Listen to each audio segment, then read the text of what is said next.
Welcome welcome welcome. स्वागत है आप सबका to this revision of SA 570 sir, जो किसकी बात करता है? Going concern. A very important and a very easy SA for your exam point of view. सारे बच्चे इधर फोकस करके चलेंगे, ठीक है सर। अगर मैं बात करूं गोइंग कंसर्न ऐसे की, तो सर हमको ना एक बढ़िया फ्लो में चलना है। सबसे पहले हम बात करेंगे मैनेजमेंट की रिस्पॉन्सिबिलिटी की और ऑडिटर की रिस्पॉन्सिबिलिटी की, ठीक है सर। तो पहले, इससे पहले कि हम बात करें मैनेजमेंट और ऑडिटर की क्या रिस्पॉन्सिबिलिटी है, गोइंग कंसर्न समझते होता क्या, what is the going concern basis of accounting. तो ये कहता है entity normally is a going concern. Going concern मतलब it will continue the operations for a foreseeable future. Foreseeable future का मतलब है इट इज अज्यूम्ड कि जो एंटिटी है ना तो इसका मन है ना इसकी मजबूरी, neither it has the intention nor the necessity to liquidate. कहीं ना कहीं एंटिटी को लिक्विडेट करो, लिक्विडेट मत करो, लिक्विडेट करो मतलब एसेट्स को बेचो और लाइबिलिटीज को पे ऑफ करो। Neither it has the intention nor the necessity of liquidation और materially curtailing down the operation, यानी कहीं ना कहीं अपने ऑपरेशंस को बहुत ही कम कर देना। ये इसका ना तो मन है ना इसकी मजबूरी। क्या गोइंग कंसर्न का मतलब समझ आ गया? आ गया सर। अब going concern basis of accounting क्या है कि आपने जो फाइनेंशियल स्टेटमेंट बनाने, it is on the assumption कि entity will continue as a going concern. That means it will continue the operations for a foreseeable future. अब generally जो भी फाइनेंशियल स्टेटमेंट बनते हैं सारे यूजर्स के लिए, वो गोइंग कंसर्न बेसिस पे ही बनते हैं। So general purpose financial statements are prepared using going concern basis of accounting. क्या यहां तक बेसिक क्लियर है? हाँ सर। सबसे पहले गोइंग कंसर्न का मतलब बता दिया, फिर बता दिया going concern basis of accounting क्या है। अब एक बच्चा मेरे पास आया, sir going concern basis of accounting से फर्क क्या पड़ता है? मैंने कहा फर्क पड़ता है it has the effect on preparation of financial statement. क्या फर्क है? अगर तो गोइंग कंसर्न अप्रोप्रिएट है तो जैसे एसेट और लाइबिलिटी आप नॉर्मली रिकॉर्ड करते हो वैसे रिकॉर्ड करो, यानी assets will be realised, liabilities will be paid off. सारे बच्चे करो मेरे साथ, assets will be realised, liabilities will be paid off in normal course of business. इस तरह से आपने इनको रिकॉर्ड करके चलना है, ठीक है सर। दूसरी चीज, अगर एंटिटी गोइंग कंसर्न नहीं है मतलब एंटिटी बंद होने वाली है। अगर बंद होने वाली है तो आपको अपने जो एसेट से फ्यूचर इकोनॉमिक बेनिफिट्स मिल रहे थे वो नहीं मिलेंगे, आपको एसेट बेचना पड़ेगा। अगर बेचना पड़ेगा तो लिक्विडेशन बेसिस पे फाइनेंशियल स्टेटमेंट बनाना, यानी जो भी एसेट्स हैं इनको आप रियलाइजेबल वैल्यू पे राइट डाउन करके लाओगे। You will write them down to the realisable value. इसी के ऊपर हमने क्वेश्चन भी किया था क्वेश्चन बैंक में। Come to question number 1। जो क्वेश्चन नंबर 1 है एमटीपी सितंबर 24 का, आ जाओ इसको फटाफट रिवाइज कर लेते हैं। ये कहता है कि ये जो कंपनी है ये क्या है, ये एक्सपेक्ट कर रही है कि आगे ग्रो करेगी। पिछले 2 सालों में कंपनी अपने फाइनेंशियल कमिटमेंट्स भी मीट कर पाई है, लाइबिलिटीज पे ऑफ कर पाई है। बट जो फाइनेंशियल स्टेटमेंट्स हैं, जो फाइनेंशियल स्टेटमेंट है ये गोइंग कंसर्न के हिसाब से बने लास्ट 2 इयर्स में। Financial statement of the last 2 years have been prepared on going concern accounting. अगर आप देखो तो कंपनी को ना नेट लॉसेस भी हुए हैं। पिछले 2 सालों में कंपनी को नेट लॉस हुए हैं, बट ये नेट लॉस होने के बाद भी इसने लाइबिलिटीज पे ऑफ कर दी, ठीक है सर। और इनके जो फाइनेंशियल स्टेटमेंट है गोइंग कंसर्न के हिसाब से बने हैं। मैनेजमेंट कहती है ठीक है हम इस बार भी going concern basis of accounting follow करेंगे। क्या मैनेजमेंट अप्रोप्रिएट है? तो मुझे बताओ।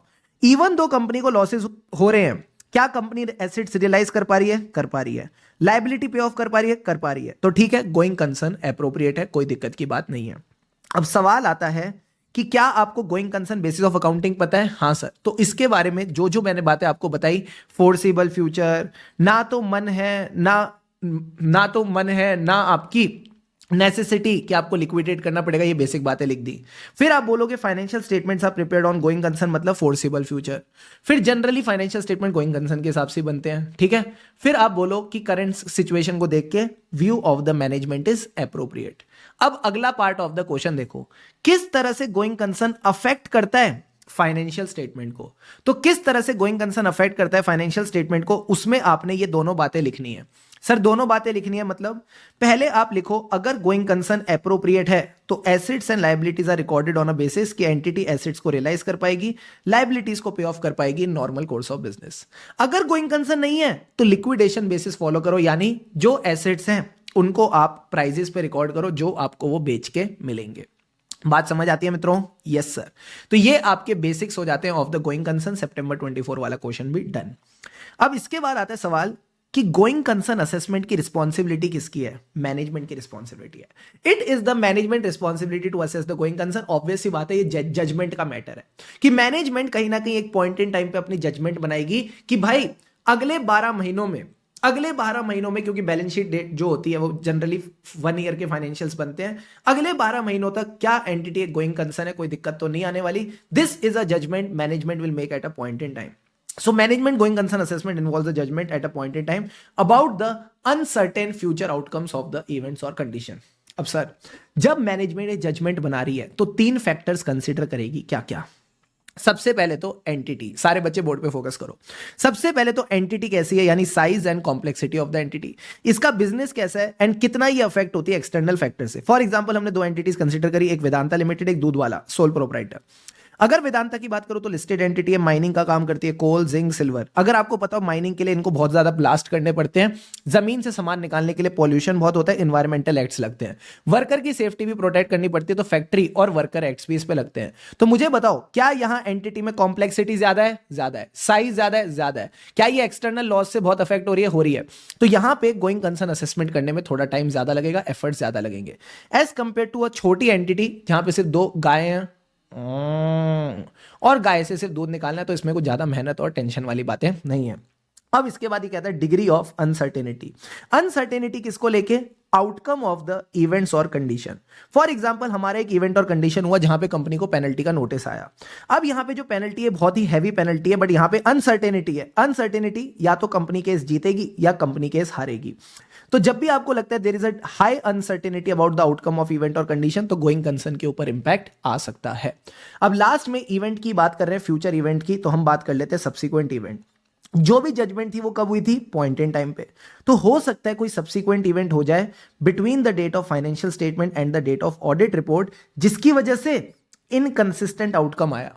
इनकंसिस्टेंट आउटकम यानी हमको तो लग रहा था हम जीतेंगे जबकि हम हार गए. तो अगर इनकंसिस्टेंट आउटकम हुआ है तो अगेन मैनेजमेंट को ये कंसीडर करना पड़ेगा गोइंग कंसर्न असेस करते वक्त. तो मैंने आपको एक छोटा सा मेमोरी चार्ट दिया था कि ये तीनों फैक्टर्स को ध्यान रखना. सबसे पहले एंटिटी देखेंगे. एंटिटी कैसी है? Psycho, size and complexity of entity. अब जो साइको लोग होते हैं इनको दूसरों से बहुत फर्क पड़ता है. Degree to which it is affected by the external factor. क्या पहला पॉइंट हो गया? हो गया सर. अगला पॉइंट भी डिग्री वाला ही है, degree of uncertainty of the outcome of future events. अब फ्यूचर इवेंट से मैंने थर्ड पॉइंट जोड़ दिया, इवेंट्स वाला. फ्यूचर में जो इवेंट्स होते हैं between the financial statement and audit report, उनको कहते हैं सब्सिक्वेंट इवेंट्स. तो अगर सब्सिक्वेंट इवेंट से इनकंसिस्टेंट आउटकम है तो इसको भी देख लेना. तो 3 points, entity, degree, degree of uncertainty of future event और आखिरी में सब्सिक्वेंट इवेंट. ठीक है. इसी के ऊपर अगर आप क्वेश्चन बैंक देखते हो तो क्वेश्चन नंबर 2 दे रखा है जहां पे बोलता है मैनेजमेंट जजमेंट बनाता है फॉर गोइंग कंसर्न. कौन से फैक्टर्स उस जजमेंट में आते हैं? जनवरी 21. तो ये 3 फैक्टर्स आपको यहां पे कंसिडर करके चलने हैं. सारे बच्चे मुझे बताओ, क्या मैनेजमेंट की जो रिस्पॉन्सिबिलिटी है क्लियर है? फटाफट पानी के 2 घूंट लगाओ और चैट बॉक्स पे लिखो ready. Then write ready for the next topic.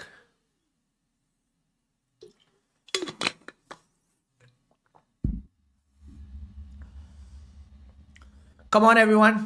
Done done done done done sir. अब आ जाओ नेक्स्ट टॉपिक की ओर चलते हैं और बात करते हैं ऑडिटर की रिस्पॉन्सिबिलिटी की. जो हमारा ऑडिटर है इसकी रिस्पॉन्सिबिलिटी कितने स्टेजेस में है? 2 स्टेजेस में. एक तो आज, एक कल. एक आज, एक कल. आज का मतलब है आज की डेट में चेक करो क्या गोइंग कंसर्न एप्रोप्रिएट है कि नहीं. इज गोइंग कंसर्न एप्रोप्रिएट और नॉट? तो हम सफिशिएंट एंड एप्रोप्रिएट एविडेंस लेंगे, कंक्लूड करेंगे on the appropriateness of going concern assumption. तो अगर आज की डेट में एंटिटी अपने एसेट्स को रियलाइज करके लायबिलिटीज पे कर पा रही तो गोइंग कंसर्न एप्रोप्रिएट है, कोई दिक्कत की बात नहीं है. बट अगर आज गोइंग कंसर्न एप्रोप्रिएट है और लगता है कल को जाके एंटिटी बंद हो सकती है, तो फिर sir there is a material uncertainty. तो हो सकता है गोइंग कंसर्न तो एप्रोप्रिएट है बट कल को जाके कोई मटेरियल अनसर्टेनिटी हो तो वो भी देख लेना. So obtain the evidence and conclude whether there is a material uncertainty. किसको लेके? अबाउट एन इवेंट और condition that may cast significant doubt on entities ability to continue as going concern. तो सारे बच्चे मेरे साथ ये लाइन बोलेंगे, evidence and conclude whether there is a material uncertainty about event or condition that may cast significant doubt on entity's ability to continue as going concern. एक बार और वापस देखो, material uncertainty किसको लेके? About an event or condition that may cast a significant doubt on entity's ability to continue as going concern. इसको लेके आपने क्या करना है? एविडेंस लेना है. ठीक है सर. अब सवाल आता है मटेरियल अनसर्टेनिटी क्या होती है, तो बस इसको समझ के चलना. सर कभी भी किसी इवेंट और कंडीशन को लेके मटेरियल अनसर्टेनिटी तब होगी जब फॉर एग्जांपल पेनल्टी का नोटिस है, लाइक्लीहुड भी है, मैग्नीट्यूड भी है. से विद मी, लाइक्लीहुड भी है, मैग्नीट्यूड भी है. यानी chances of the penalty is high, plus जो पेनल्टी का अमाउंट है ये कहीं ना कहीं गोइंग कंसर्न को अफेक्ट कर सकता है। तो दोनों के दोनों केसेस जब होंगे तभी मटेरियल अनसर्टेनिटी होगी। क्या दोनों रिस्पॉन्सिबिलिटीज क्लियर है? हाँ सर। गोइंग कंसर्न भी देख लिया एप्रोप्रिएट है, मटेरियल अनसर्टेनिटी भी देख ली। अब हमने क्या किया था, इसमें ऐसे 200 का तड़का लगाया था। Then we put the logic of ऐसे 200। सर ऐसे 200 में हमें कॉन्सेप्ट पढ़ते हैं inherent limitation of auditing. Inherent limitation of auditing का जो 5th पॉइंट होता है वो कहता है फ्यूचर इवेंट्स। वो कहता है कि अगर आपने फाइनेंशियल स्टेटमेंट गोइंग कंसर्न के हिसाब से बनाए हैं तो ठीक है, बट ऐसा हो सकता है 2 महीने बाद, 2 महीने बाद कोई इवेंट और कंडीशन हो जिससे गोइंग कंसर्न खराब हो जाए, तो इसका तो ऑडिटर कुछ नहीं कर सकता। ऑडिटर बेचारा इसका क्या कर सकता है? मैंने कहा कुछ नहीं कर सकता। तो कहता है ऐसे 200 के हिसाब से पोटेंशियल इफेक्ट ऑफ द आइला is greater, it is greater for future events which can affect the entity's going concern. Why? Because as a auditor हम सीए हैं, ज्योतिषी नहीं। हम सीए हैं, हम ज्योतिषी नहीं। We can not predict such events and condition. So conclusion कहता है कि अगर हमारी रिपोर्ट में मटेरियल अनसर्टेनिटी को लेकर कोई रेफरेंस नहीं है तो इसको गारंटी मत समझ लेना। It can not be viewed as a guarantee about the entity's going concern. ठीक है, सो इसके ऊपर भी हमने एक प्यारा वाला क्वेश्चन किया था, दैट इज क्वेश्चन नंबर 3। तो इन्होंने वो आइला वाली लाइन दे दी थी, इनहेरेंट लिमिटेशन वाली, और बोलते हैं ऑडिटर की रिस्पॉन्सिबिलिटी बताओ। तो बहुत ही सिंपल है, आज और कल। आज देखो गोइंग कंसर्न एप्रोप्रिएट है, अगर आज गोइंग कंसर्न एप्रोप्रिएट है तो देखो कल को जाके कोई मटेरियल अनसर्टेनिटी तो नहीं। फिर आप बोलोगे इनहेरेंट लिमिटेशंस का जो इंपैक्ट है फ्यूचर इवेंट्स और कंडीशंस के केस में ज्यादा होता है। क्यों? क्योंकि हम इसको प्रिडिक्ट नहीं कर सकते। और आखिरी में बस इतना बोलना, अगर हमारी रिपोर्ट में मटेरियल अनसर्टेनिटी को लेकर रेफरेंस नहीं है, that doesn't mean it is a guarantee of going concern. डन डनाडन डन, डन डनाडन डन। अब आ जाओ नेक्स्ट पार्ट पे। सर मैंने जैसा आपको वादा किया था स्टार्टिंग में कि हमने मैनेजमेंट की रिस्पॉन्सिबिलिटी करनी है, कर ली। ऑडिटर की रिस्पॉन्सिबिलिटी करनी है, कर ली। अब ऑडिटर की रिस्पॉन्सिबिलिटी एकदम फ्लो में चलाएंगे। हमारा फ्लो क्या है? बड़ा सिंपल है। सबसे पहले इवेंट और कंडीशन ढूंढेंगे, अगर इवेंट और कंडीशन मिल गई तो एडिशनल प्रोसीजर करेंगे। फिर एडिशनल प्रोसीजर करके देखेंगे कि क्या गोइंग कंसर्न एप्रोप्रिएट और मटेरियल अनसर्टेनिटी है। अगर ये सब है तो इस हिसाब से रिपोर्टिंग कैसे करनी है। तो आ जाओ इवेंट और कंडीशन ढूंढते हैं। सारे बच्चे आ जाओ मेरे साथ। लेट्स आइडेंटिफाई द इवेंट और कंडीशन। तो लॉजिकली सोच के बताना, इवेंट और कंडीशन तुम्हारा ढूंढने का काम था या मैनेजमेंट का? सर मैनेजमेंट का। जो गोइंग कंसर्न असेस करेगा उसी का काम है इवेंट और कंडीशन ढूंढना। यस और नो? Yes sir. तो चुपचाप मैनेजमेंट से पूछ लो, चुपचाप मैनेजमेंट से पूछ लो। तो इसमें 2 केसेस हो सकते हैं, या तो मैनेजमेंट ने गोइंग कंसर्न असेस किया है या नहीं किया। अगर गोइंग कंसर्न असेस किया तो 3 चीजें डिस्कस करना। Discuss the going concern assessment with the management. फिर उनसे पूछो गोइंग कंसर्न असेस करते वक्त क्या आपको कोई इवेंट और कंडीशन मिला that may cast a significant doubt on entities ability to continue as a going concern. Yo Shubham sir. And तीसरी चीज, अगर इवेंट और कंडीशन मिला तो उससे डील करने के लिए आपका प्लान क्या है? What is the plan to deal with that event? क्या तीनों पॉइंट्स क्लियर है? हाँ, डिस्कस द असेसमेंट, इवेंट और कंडीशन, एंड तीसरा plan to deal with the event और कंडीशन। फिर सर अगर गोइंग कंसर्न परफॉर्म नहीं किया तो उनको डांट लगाना। अगर तुमने गोइंग कंसर्न असेस नहीं किया तो किस बेसिस पे फाइनेंशियल स्टेटमेंट गोइंग कंसर्न के हिसाब से बनाया? बुड़बक हो क्या? डांट देना उनको एकदम अच्छे से। सो discuss the basis of using the going concern basis of accounting, and लगे हाथों अपने दिल की बात पूछ लेना, सर क्या आपको कोई इवेंट और कंडीशन पता है that may cast a significant doubt on entities ability to continue as a going concern? ठीक है, वो भी लगे हाथों मैनेजमेंट से पूछ लेना। Deal done? Done sir. याद रहे पूरे ऑडिट में आपने अलर्ट रहना है, हो सकता है आपको कभी भी कोई इवेंट और कंडीशन मिल जाए। सर आपने कहा था मैनेजमेंट का असेसमेंट के साथ डिस्कशन वगैरह करेंगे, इवेलुएट करेंगे। हाँ, करना कैसे है? करना कैसे, तो इसके बारे में यहां लिखा है, देखो क्या कहता है। सबसे पहले अगर मैनेजमेंट ने एनालिसिस कम कर रखा है तो उसको ठीक करने की जिम्मेदारी आपकी नहीं है। अब 2 केसेस हो सकते हैं, या तो एंटिटी अच्छी खासी खिलती फूलती बढ़ती एंटिटी है, हेल्दी एंटिटी है, प्रॉफिटेबल ऑपरेशन है, बढ़िया बढ़िया रेवेन्यू आ रहा है, बढ़िया बढ़िया प्रॉफिट आ रहा है, मजा आ रहा है, या फिर एकदम नलायक एंटिटी है, भर भर के लॉसेस कर रही है, खत्म होने वाली है। तो 2 एंटिटीज हो सकती है। अगर हेल्दी एंटिटी है तो सिंपल सी बात है, मैनेजमेंट को ज्यादा डिटेल्ड एनालिसिस करने की जरूरत भी नहीं है। दिख रहा है अच्छी खासी एंटिटी, क्यों एनालिसिस करे ज्यादा? हट, बढ़िया अपना एंटिटी आगे बढ़ाएंगे। तो इवन इफ मैनेजमेंट ने डिटेल्ड एनालिसिस नहीं कर रखा तब भी आप ये कंक्लूड कर सकते हो कि गोइंग कंसर्न इज एप्रोप्रिएट। ठीक है सर। एग्जाम्पल के तौर पे अगर प्रॉफिटेबल एंटिटी है, बढ़िया फाइनेंशियल रिसोर्सेज को एक्सेस है, तो कोई दिक्कत नहीं है। ऐसे केस में डिटेल्ड एनालिसिस करने की मैनेजमेंट को जरूरत नहीं है। अगर मैनेजमेंट ने डिटेल्ड एनालिसिस नहीं किया तो आपको भी डिटेल्ड इवैल्यूएशन करने की जरूरत नहीं है। As a auditor in this case auditor can avoid the detailed evaluation. बाकी जो प्रोसीजर्स कर रहा है वो सफिशिएंट है कि गोइंग कंसर्न एप्रोप्रिएट है, तो डिटेल्ड इवैल्यूएशन करने की नीड नहीं है।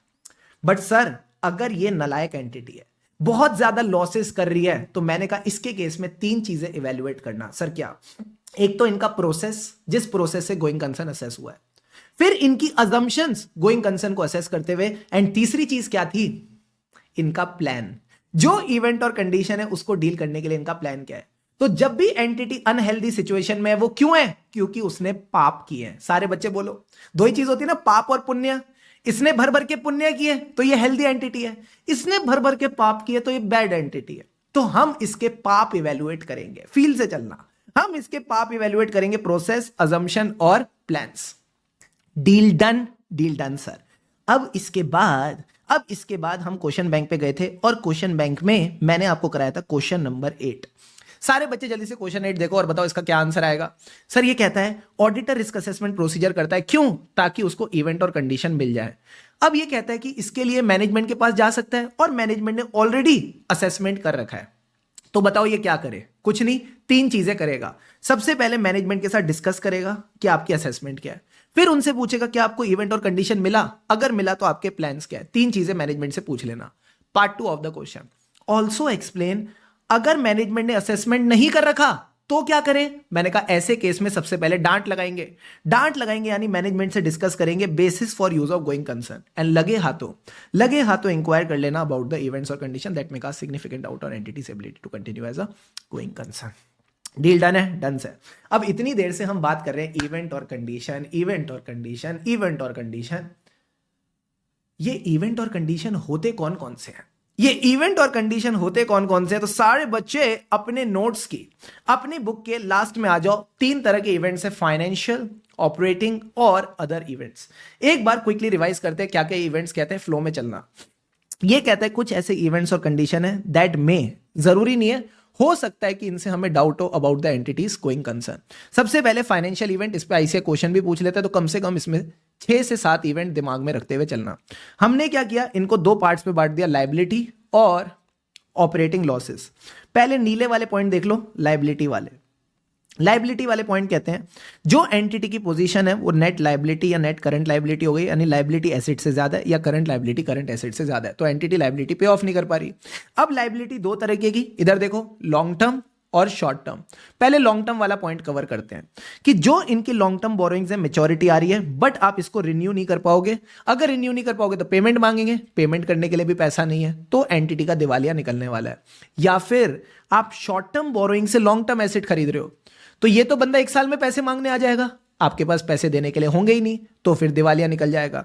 तो लॉन्ग टर्म वाला सिंपल पॉइंट है, फिक्स टर्म बोरोइंग से मेच्योरिटी आ रही है जिसको रिन्यू नहीं कर पाओगे, रीपे नहीं कर पाओगे, या फिर आप शॉर्ट टर्म बोरोइंग से फाइनेंस कर रहे हो long term assets. Deal done? Deal done sir. अब शॉर्ट टर्म वाले पॉइंट्स कवर करते हैं। शॉर्ट टर्म में फेमस लायबिलिटी है क्रेडिटर। आप क्रेडिटर को ड्यू डेट पे पैसा नहीं दे रहे, तो वो क्या करेगा, उसने भी फाइनेंशियल सपोर्ट वापस ले लिया। अब आपको क्रेडिट डिलीवरी नहीं मिलेगी, कैश ऑन डिलीवरी पे ही पैसा देना पड़ेगा। ठीक है, तो तीनों पॉइंट्स हो गए। क्रेडिटर को ड्यू डेट पे पैसा नहीं दिया, उसने अपना फाइनेंशियल सपोर्ट विड्रॉ कर लिया। Now credit to cash on delivery transaction with the supplier. कितने पॉइंट्स हो गए? 1 2 3 4 5 5 पॉइंट्स हो गए। अब 2-3 पॉइंट आप लॉसेस वाले कर लो। सर क्या? कंपनी को बहुत ज्यादा ऑपरेटिंग लॉसेस हो रहे हैं जिस वजह से नेगेटिव कैश फ्लोज हो गए हैं, रेशियोज भी खराब हो गए हैं, और डिसकंटिन्यूएंस ऑफ डिविडेंड। तो इनमें से भी आप 2-3 पॉइंट्स आराम से कवर कर सकते हो।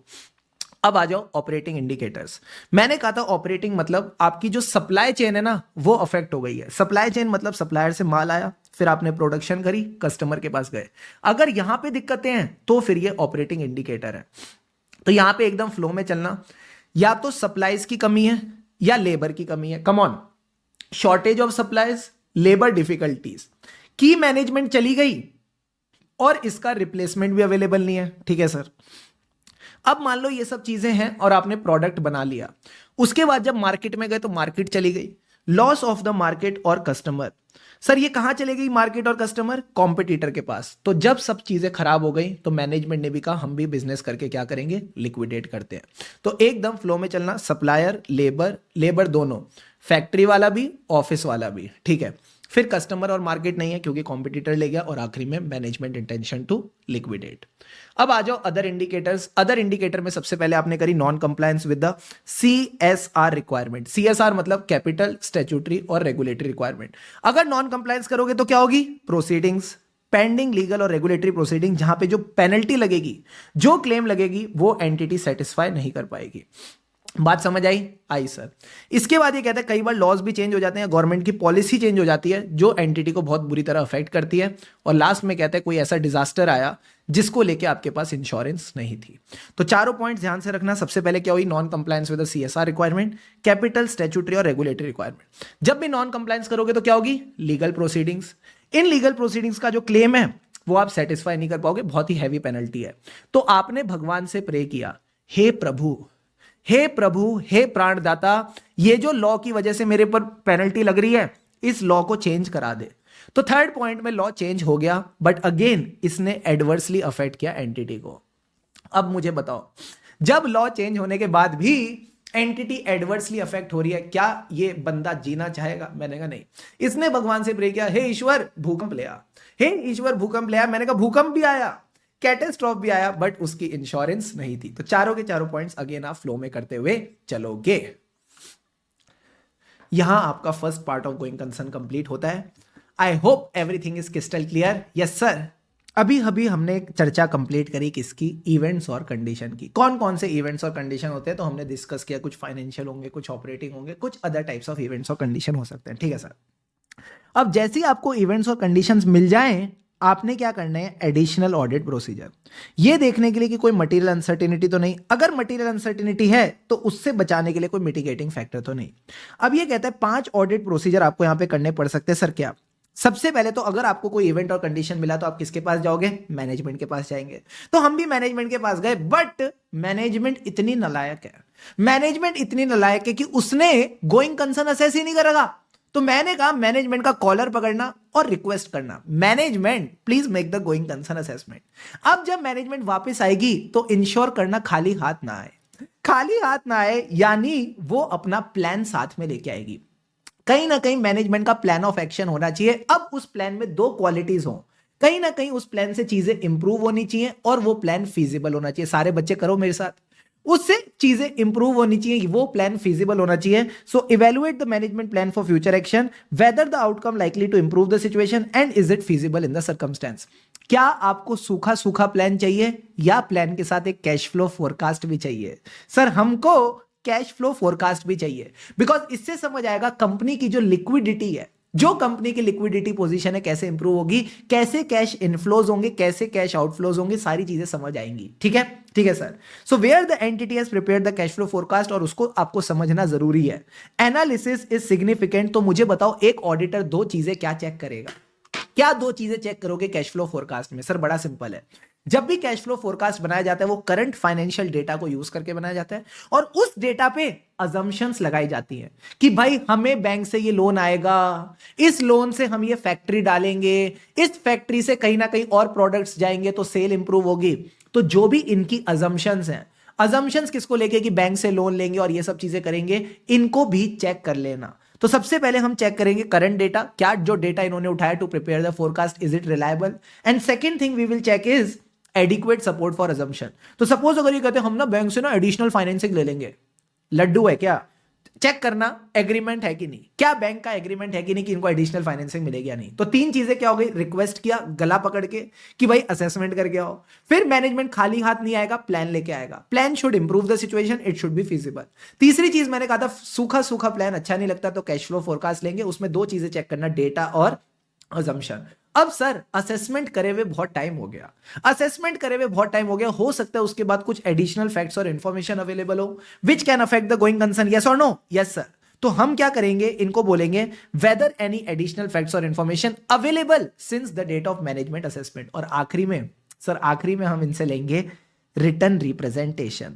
We will request the written representation from the management and TCWG regarding the 2 things. Sir जो इनका प्लान था और उसकी फिजिबिलिटी, इसको लेके रिटर्न रिप्रेजेंटेशन ले लेंगे। तो यही की यही बात आपकी किताब में लिखी है। सारे के सारे बच्चे आ जाओ।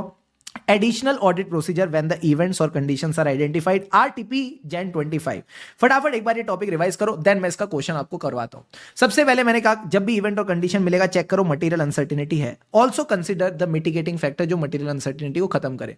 सबसे पहले इसमें क्या करेंगे, अगर मैनेजमेंट ने असेसमेंट नहीं करेगी तो request the management to make the assessment, फिर खाली हाथ ना आए, प्लान लाए to improve and it should be feasible. Then हम इसका कैश फ्लो फोरकास्ट में दो चीजें कंसीडर करेंगे, डेटा और अजम्पशन, और आखिरी में written representation for the plan and the feasibility of this plan.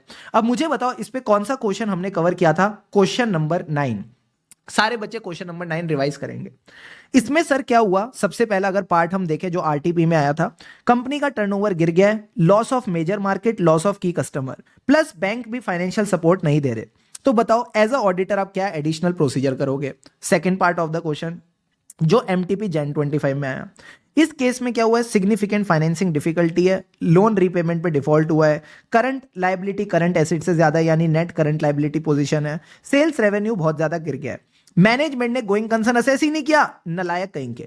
ऐसे केस में what will be your additional procedure. तो मैंने कहा कुछ नहीं करना, सबसे पहले आंसर का इंट्रोडक्शन देना, जो भी उल्टी सीधी बातें हैं इनको लिखना और बोलना these are the examples of events and condition that may cast significant doubt on entities ability to continue as going concern.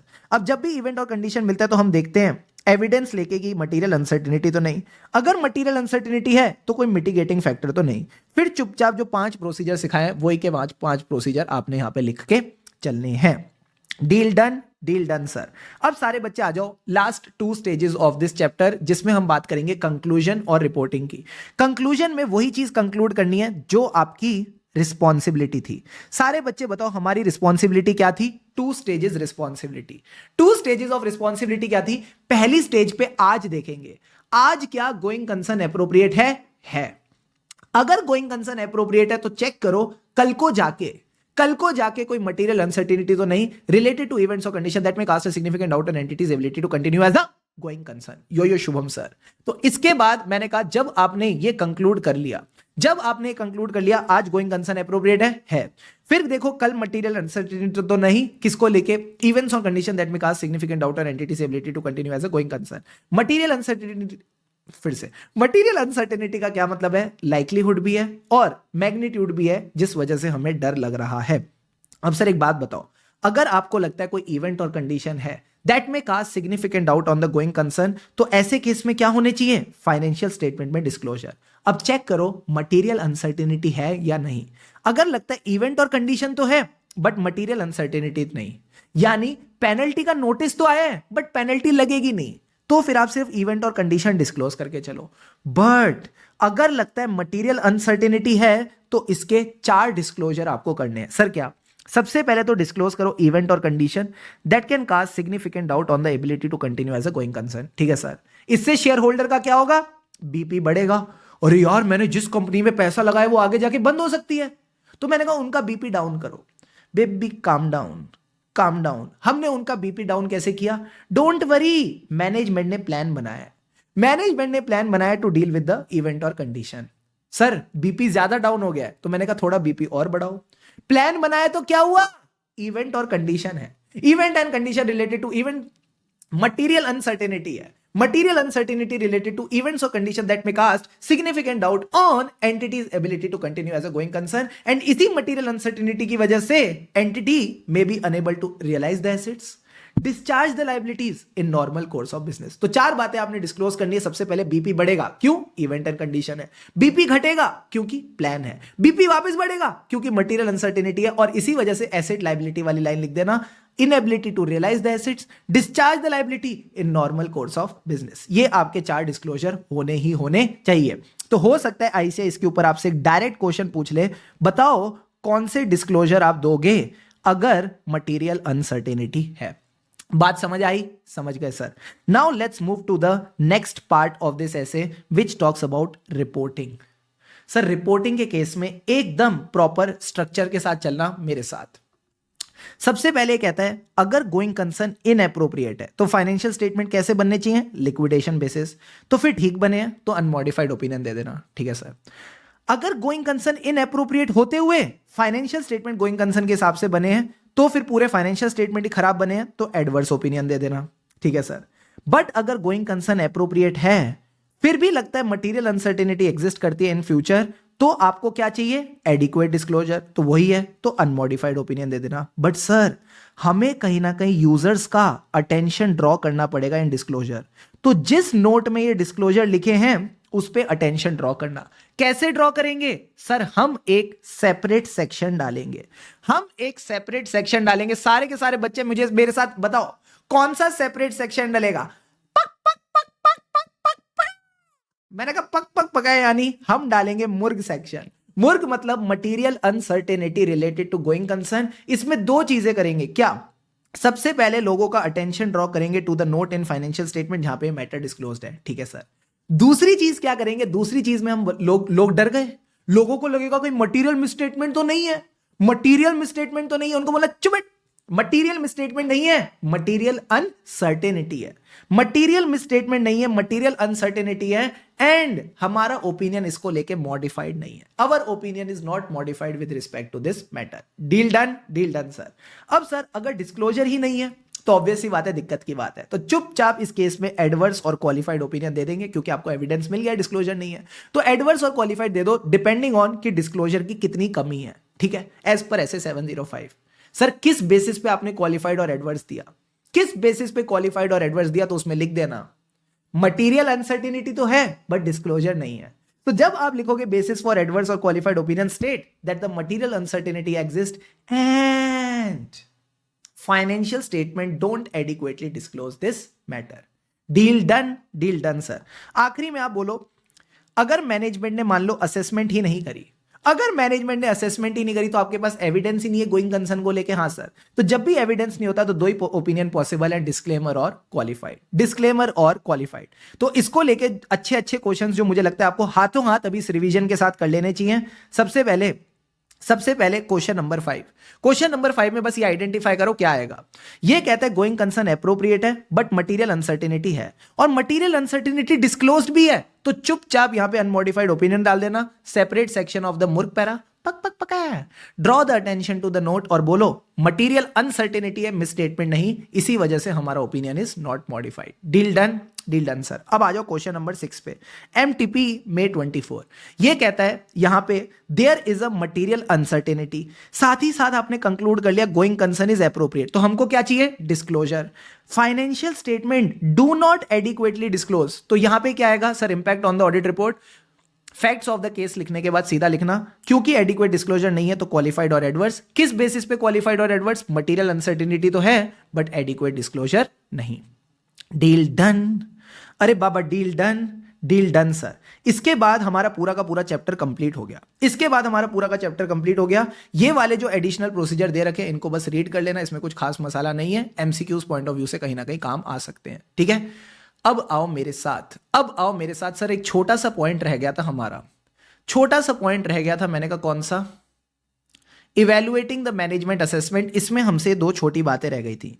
ये कहते हैं जब भी आप मैनेजमेंट की असेसमेंट इवेल्युएट कर रहे हो तो उसी पीरियड को कवर करना जो मैनेजमेंट ने कवर कर रखा है। बट अगर आपको लगता है मैनेजमेंट ने लेस देन 12 मंथ्स कवर कर रखे from the date of financial statement, तो क्या करोगे? आप रिक्वेस्ट करोगे मैनेजमेंट को to extend the assessment to at least 12 months. तो यहां पे आपके पास MCQ आ सकता है कि 12 महीने तो कम से कम फाइनेंशियल स्टेटमेंट से कवर होने चाहिए फॉर गोइंग कंसर्न असेसमेंट। अगर लेस देन 12 मंथ्स है तो रिक्वेस्ट देम कि कम से कम 12 मंथ्स आप कवर करके चलो। अब सर हमने दो बढ़िया तड़कते भड़कते क्वेश्चन किए थे, एक बार उनको रिवाइज करते हैं। First of all come to this question of your test your understanding. Sir इस टेस्ट योर अंडरस्टैंडिंग के क्वेश्चन में हमने क्या सीखा था? ये रहा टेस्ट योर अंडरस्टैंडिंग का क्वेश्चन। एक CA वरुण अग्रवाल है जो ऑडिट कर रहा है इस कंपनी का, ठीक है। अब कंपनी में क्या क्या दिक्कत है? लेबर शॉर्टेज है, क्रेडिटर्स को टाइम पे नहीं कर पा रहे, और बैंक भी इनको हेल्प नहीं कर रहा। क्या मैं बोल दूं these are the examples of event and condition? Yes sir. अब इस क्वेश्चन में आपसे दो चीजें पूछी गई हैं सर। क्या? सबसे पहली चीज ये पूछी गई मैनेजमेंट क्या करेगा, दूसरी चीज ये पूछी गई ऑडिटर क्या करेगा। तो मैंने कहा जब आपने एग्जांपल्स वाली बात कर दी तो मैनेजमेंट के दो ही काम होते हैं, वो सबसे पहले तो प्लान बनाएगा, दूसरा वो कैश फ्लो फोरकास्ट बनाएगा। ऑडिटर क्या करेगा? ऑडिटर अपने ऑडिट प्रोसीजर करेगा, यानी जो प्लान है उसकी इंप्रूवमेंट और फिजिबिलिटी देखेगा, फिर जो कैश फ्लो फोरकास्ट है उसका डेटा और अजम्पशन देखेगा, तीसरी चीज वो क्या करेगा? एडिशनल फैक्ट्स एंड इंफॉर्मेशन देखेगा, एंड चौथी चीज है रिटर्न रिप्रेजेंटेशन लेगा about the plan and it's feasibility. Deal done done sir. Very important question from exam point of view, ये आपके एमटी पे जैन 25 में भी आया हुआ है। इसके बाद सारे बच्चे मुझे बताओ कौन सा अच्छा क्वेश्चन हमने किया था। Which was the other good question that we discussed in the class? Sir it was question number 10। Question number 10 हमने एक और अच्छा क्वेश्चन किया था, सारे बच्चे फोकस करके चलेंगे। ये कहता है कुंदन एक सीए स्टूडेंट है, इसने देखा ऑडिट एंड में आने वाला है और ये नोटिस करता है कि इंगेजमेंट पार्टनर ने कैश फ्लो फोरकास्ट मांगा है फॉर द नेक्स्ट 12 मंथ्स। दो क्वेश्चन आईसीआई ने पूछे, बताओ क्या पर्पस है for the audit procedure and what is the significance of the audit procedure. अगर आपसे पर्पस पूछा जाए तो आप क्या लिखोगे? सर वही आज और कल। आज की डेट में चेक करो, एविडेंस लेके कंक्लूड करो क्या गोइंग कंसर्न एप्रोप्रिएट है। फिर कल को जाके देखो on the basis of evidence क्या कोई मटेरियल अनसर्टेनिटी तो नहीं related to events and condition. तो जो सेम बातें हम ऑडिट रिस्पॉन्सिबिलिटी और कंक्लूजन में पढ़ते हैं वही आपका पर्पस ऑफ ऑडिट प्रोसीजर हो जाता है। ठीक है सर। दूसरी चीज आपसे पूछी सिग्निफिकेंस ऑफ द टेस्टिंग। तो सिग्निफिकेंस क्या है? सर सिग्निफिकेंस इज इससे क्या फर्क पड़ेगा, जो हमने अभी पीछे भी रिवीजन में डिस्कस किया था। तो क्या फर्क पड़ता है गोइंग कंसर्न पे? सर फाइनेंशियल स्टेटमेंट पे फर्क पड़ता है। फाइनेंशियल स्टेटमेंट पे फर्क पड़ता है, इसका इफेक्ट आता है फाइनेंशियल स्टेटमेंट में। अगर गोइंग कंसर्न एप्रोप्रिएट है तो assets and liabilities are recorded normally मतलब कि will be able to realise the asset and discharge the liabilities in normal course of business. But अगर गोइंग कंसर्न एप्रोप्रिएट नहीं है तो financial statements are prepared on liquidation basis. Deal done sir. तो यही दोनों बातें मैंने आपको कहीं ना कहीं नोट्स में भी लिखवा दी थी स्पेशल पॉइंट्स में, कि अगर पर्पस ऑफ ऑडिट प्रोसीजर पूछा जाए तो चुपचाप रिस्पॉन्सिबिलिटी और कंक्लूजन वाले आज और कल वाले पॉइंट्स लिख लेना। अगर सिग्निफिकेंस पूछा जाए तो इसका इंपैक्ट ऑन फाइनेंशियल स्टेटमेंट, कि अगर गोइंग कंसर्न एप्रोप्रिएट है तो assets and liabilities are recorded, कि हम एसेट को रियलाइज करेंगे, लायबिलिटीज को पे ऑफ करेंगे नॉर्मल कोर्स ऑफ बिजनेस। अगर एप्रोप्रिएट नहीं है तो चुपचाप लिक्विडेशन बेसिस पे रिकॉर्ड कर लेना। Deal done sir. अब last part of the question क्या था? Sir last part of the question आपसे पूछता है कि आपके दो ऑडिट प्रोसीजर क्या होंगे कैश फ्लो फोरकास्ट को लेके। तो सिंपल सी बात है, कैश फ्लो फोरकास्ट में आज की डेट में जो डेटा है उसकी रिलायबिलिटी चेक करो, जो अजम्पशन लगाई है उसके लिए एडिक्वेट सपोर्ट देखो। तो यही दो बातें आपकी यहां पे लिखी है, evaluate the reliability of data and adequate support of assumption. सारे के सारे बच्चे मुझे बताओ, is the going concern crystal clear? क्या गोइंग कंसर्न का पूरा ऐसे क्रिस्टल क्लियर है? Yes sir. तो मैं बताऊं ना, जो हमने स्टार्टिंग में ऐसे की शॉर्ट समरी बनाई, इस ऐसे की शॉर्ट समरी बनाई वही इस ऐसे का सार है। सबसे पहले हम मैनेजमेंट की तरफ से देखते क्या इन्होंने गोइंग कंसर्न असेस किया, फिर हम ऑडिटर की रिस्पॉन्सिबिलिटी की बात करते हैं जो 2 स्टेज रिस्पॉन्सिबिलिटी होती है, फिर मैंने कहा रिस्क असेसमेंट प्रोसीजर करो टू आइडेंटिफाई द इवेंट और कंडीशन। जैसे इवेंट और कंडीशन मिल जाए 5 additional audit procedure Shubham sir ने बताए, उन 5 एडिशनल प्रोसीजर के बेसिस पे पता चलेगा मटेरियल अनसर्टेनिटी है या नहीं और मिटिगेटिंग फैक्टर ने उससे बचाया कि नहीं। देन आखिरी में आप कंक्लूजन और रिपोर्टिंग करते हो और पूरा का पूरा ऐसे कंप्लीट हो जाता है। मेरी आपसे बस एक रिक्वेस्ट रहेगी, सर क्या अभी तक अगर वीडियो को लाइक नहीं किया तो डू लाइक इट, ताकि इससे बाकी इंटर स्टूडेंट्स का भी भला हो सके। एंड कमेंट करके एक कमिटमेंट जरूर कर देना कि अगर गोइंग कंसर्न का क्वेश्चन आया तो तेरा भाई फुल में से फुल लाएगा, तो मुझे भी बड़ा मजा आ जाएगा। So thank you so much everyone for watching this video. इसी तरह यूं ही मन लगा के खुशी खुशी पढ़ते रहें, खुशी से पढ़ेंगे तभी आगे बढ़ेंगे। अभी तक अगर चैनल को सब्सक्राइब नहीं किया तो do subscribe it and yes stay connected for more such videos. हमें राही ऑडिट के फिर मिलेंगे चलते see you all in the next session.